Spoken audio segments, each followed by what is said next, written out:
Hi hello ನಮಸ್ತೆ. ನಾನು ನಿಮ್ಮ ಪ್ರೀತಿಯ CM ಶಂಕರ್. ಲೋಕಸಭೆ ಚುನಾವಣೆಗೆ ಇನ್ನು 26ನೇ ತಾರೀಕು ಮತದಾನ ನಡೆಯಲಿದೆ. ನಾಮಪತ್ರ ಸಲ್ಲಿಕೆಗೆ ಏಪ್ರಿಲ್ 4 ಕೊನೆ ದಿನ ಆಗಿದೆ. ಏನು ಈ ರಾಜಕೀಯ ಪ್ರಹಸನಗಳ ನಡುವೆ ಅಭ್ಯರ್ಥಿ ಯಾರಾಗ್ತಾರೆ ಅನ್ನೋದೇ ಇಲ್ಲಿ ಒಂದು ಕುತೂಹಲಕಾರಿಯಾಗಿದೆ. ಸ್ನೇಹಿತರೆ, ಕೋಲಾರ ಮೀಸಲು ಲೋಕಸಭಾ ಕ್ಷೇತ್ರಕ್ಕೆ ಕಾಂಗ್ರೆಸ್ ಪಕ್ಷದಿಂದ ಅಧಿಕೃತ ಅಭ್ಯರ್ಥಿಯನ್ನಾಗಿ ಡಾಕ್ಟರ್ CM ಮುನಿಯಪ್ಪ ಅವ್ರನ್ನ ಕಣಕ್ಕಿಳಿಸ್ತೀವಿ. ಅವರು ಒಂದು ವೇಳೆ ಅವ್ರಿಗೇನಾದರೂ ಟಿಕೆಟ್ ಕೊಡದೇ ಹೋದರೆ ನಾವು ರಾಜೀನಾಮೆಯನ್ನು ಕೊಡ್ತೀವಿ ಅಂತ ಹೇಳಿದಂಥ ಎಲ್ಲ ಶಾಸಕರು, ಜೊತೆಗೆ ಹಿರಿಯರು ಮತ್ತು CM ಮುನಿಯಪ್ಪ ಅವರ ಪರವಾಗಿ ಏನು ಟಿಕೆಟ್ಗಾಗಿ ಶತಾಯಗತಾಯ ಪ್ರಯತ್ನ ಪಟ್ಟವರು ಎಲ್ಲರೂ ಈಗ ಹೈಕಮಾಂಡ್ ತೀರ್ಮಾನಕ್ಕೆ ಬದ್ಧರಾಗಿದ್ದಾರೆ. ಹೈಕಮಾಂಡ್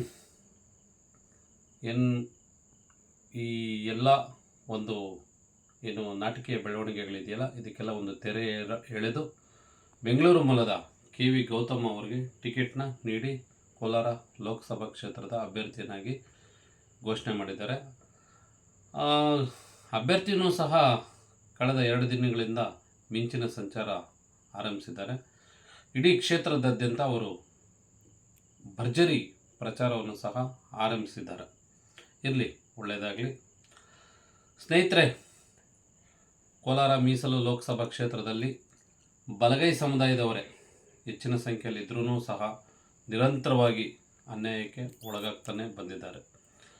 ಆದರೆ ಎಲ್ಲ ಒಂದು ಕಡೆ ಈ ಬಾರಿ ಅವರಿಗೆ ಆಶಾಭಾವನೆ ಇತ್ತು. ಈ ಬಾರಿ ಕಾಂಗ್ರೆಸ್ ಪಕ್ಷದಿಂದ ಬಲಗೈ ಸಮುದಾಯದವರಿಗೆ ಅವಕಾಶ ಸಿಗ್ತದೆ. ಜೊತೆಗೆ ಈ ಬಾರಿ ಯಾರೇ ಕಾಂಗ್ರೆಸ್ ಪಕ್ಷದ ಅಭ್ಯರ್ಥಿಯಾದರೂ ಅವರು ಗೆಲುವು ನಿಶ್ಚಿತ ಎನ್ನುವಂಥ ಒಂದು ಉತ್ತಮ ವಾತಾವರಣ ಕೂಡ ಕ್ಷೇತ್ರದಲ್ಲಿ ಸೃಷ್ಟಿಯಾಗಿತ್ತು. ಈ ಎಲ್ಲ ಒಂದು ಬೆಳವಣಿಗೆಗಳಿಗೆ ಶುಕ್ರವಾರ ಅಂತಿಮ ತೆರೆ ಬಿದ್ದಿದೆ. ಶುಕ್ರವಾರ ಅಂದರೆ 29/3/2024 ಅಂತಿಮವಾಗಿ ತೆರೆನ ಬಿದ್ದಿದೆ. ಈಗ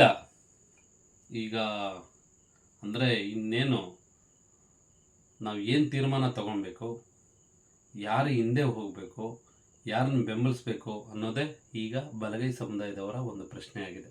ಪ್ರಶ್ನೆ ಅನ್ನೋದಕ್ಕಿಂತ ಅವರು ಈಗ ಚಿಂತನೆಯಲ್ಲಿದ್ದಾರೆ. ಸ್ನೇಹಿತರೆ,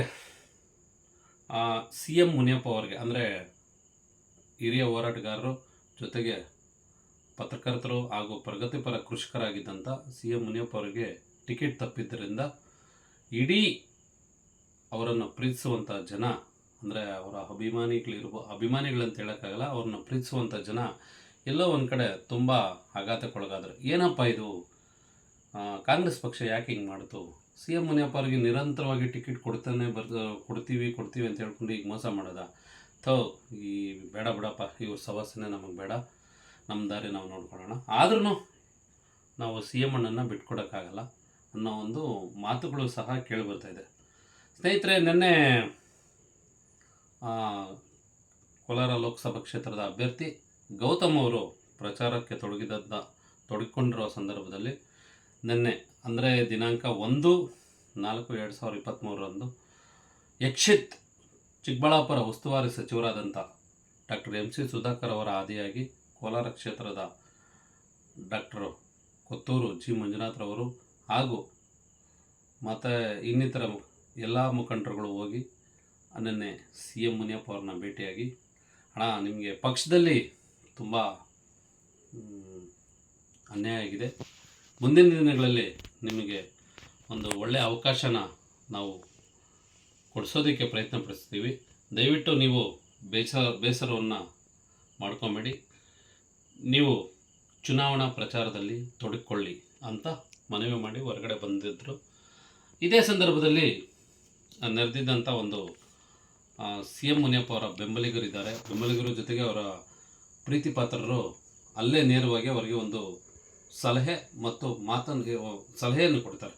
ಅಣ್ಣ, ನೀವು ಯಾರಿಗೇನು ಅಂಜಬೇಕಾಗಿಲ್ಲ, ನಿಮಗೆ ನಮ್ಮದು ಬೆಂಬಲ ಸಂಪೂರ್ಣವಾಗಿದ್ದೇ ಇದೆ, ನೀವು ಪಕ್ಷೇತರಾಗಿ ಯಾಕೆ ಸ್ಪರ್ಧಿಸಬಾರ್ದು, ಜೊತೆಗೆ ಅಲ್ಪಸಂಖ್ಯಾತರ ಮತಗಳು ಸಹ ನಮ್ಮ ಪರವಾಗಿ ಬೀಳೋದ್ರಿಂದನೂ ನೀವು ಪಕ್ಷೇತರವಾಗಿ ಸ್ಪರ್ಧೆ ಮಾಡಿದರೆ ನಿಮ್ಮ ಗೆಲುವು ನಿಶ್ಚಿತ ಅಂತ ಸುಮಾರು ಜನ ಅಲ್ಲಿಯೇ ಅವರಿಗೆ ಸಲಹೆಯನ್ನು ಕೊಡ್ತಾರೆ. ಆದರೆ ಈ ಸಲಹೆಯನ್ನು CM ಮುನಿಯಪ್ಪ ಅವರು ಸಾರಸಗಟ್ಟವಾಗಿ ತಿರಸ್ಕಾರ, ಅಂದರೆ ಈ ಬೇಡ, ಕಾದು ನೋಡೋಣ, 2-3 ದಿವಸದಲ್ಲಿ ನಾವೇನಾದರೂ ಒಂದು ತೀರ್ಮಾನ ತಗೊಳ್ಳೋಣ ಅಂತ ಹೇಳಿರೋದು ಒಂದು ರೀತಿಯಲ್ಲಿ ಕಾದು ನೋಡುವ ತಂತ್ರ ಆಗಿದೆ.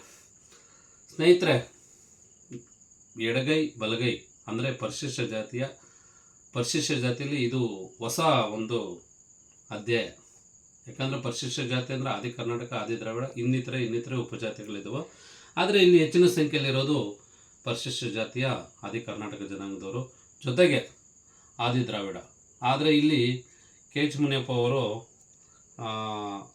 ಅವರು ಬಂದ ನಂತರನೇ ಇಲ್ಲಿ ಎಡಗೈ ಬಲಗೈ ಅನ್ನೋ ಒಂದು ಗುಂಪುಗಳು ಸೃಷ್ಟಿಯಾಯಿತು. ಈಗ ಇದನ್ನೆಲ್ಲ ಗಮನಿಸ್ತಾ ಇದ್ರೆ ಎಲ್ಲರೂ ಹೇಳ್ತಾರೆ, ಏನಪ್ಪ ನೀವು ಬರೀ SC ಅಂತೀರಾ, ಅದರಲ್ಲೇ ನಿಮ್ದು ಯಾವುದ್ರೆ ಎಡಗೈ ಬಲಗೈ, ನೀವು ಕೂಡ ಡಿವೈಡ್ ಆಗೋದ್ರ ಅನ್ನೋ ಒಂದು ಮಾತುಗಳನ್ನ ಕೂಡ ಸುಮಾರು ಜನ ನನ್ನ ಕೇಳಿದ್ದಾರೆ. ಏನೇ ಆಗಲಿ ಅದನ್ನೆಲ್ಲ ಬದಿಗಿಡೋಣ.